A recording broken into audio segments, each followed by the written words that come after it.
भाई हमें अपना जाल मुली खिलाओ। हाँ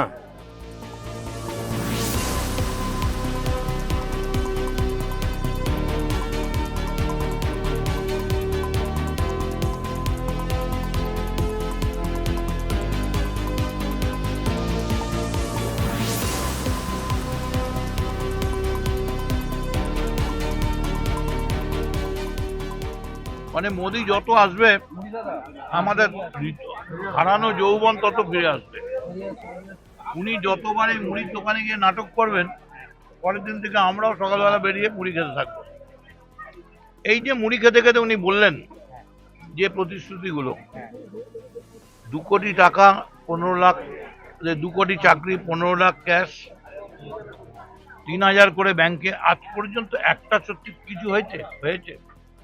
উনি আবার এই মুড়ি খেতে খেতে আবার মিথ্যে প্রতিশ্রুতি দিচ্ছেন, কিন্তু তৃণমূল যা বলে মিথ্যে প্রতিশ্রুতি দেয় না।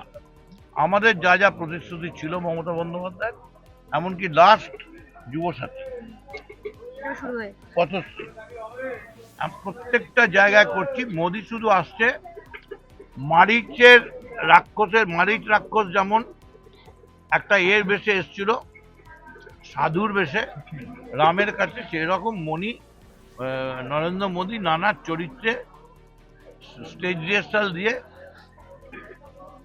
ওর আর্টিস্টকে দিয়ে, ড্রেসারকে দিয়ে নানা সাজে আসছে। এটা বন্ধ হোক, মানুষ জানুক যে মোদি কাল যে এটা খেয়ে গেছে, এটা মোদির খাবার নয়, এটা নাটকের খাবার। একটুখানি খেয়ে মুখ দিয়ে চুপ করে ফেলে দিয়েছে। কিন্তু আমরা এই মুড়িটা খুব দিয়ে খাই, মানে মন দিয়ে খাই। একটা গান আছে জানো, ঢপলি বাজা, এটা হচ্ছে তেরা ঘুঙরু, এটা হচ্ছে মোদির ওই ঢপলি বলে, এটা ঢপ দেওয়ার চেষ্টা। উনি বাঙালিকে ঘেন্না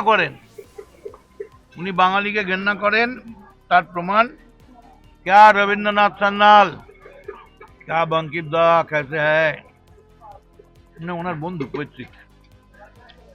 এটা চলবে। আজকে আমরা এখানে একটা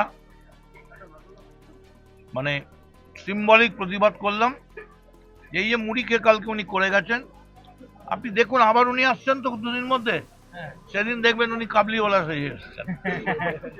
আমার মনে হয় লাস্ট মোদি আসবে ওই রাস্তার মেথড আছে পরিষ্কার করে, কারণ ওদের তৈরি সুইপার হিসেবে, কারণ ওদের তৈরি করা নোংরা কে ফেলবে।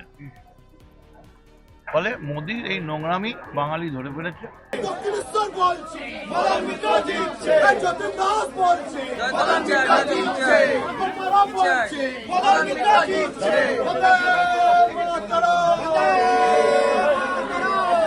এবারে ভাই ভোটের লড়াই এই এখানেই দেখবো।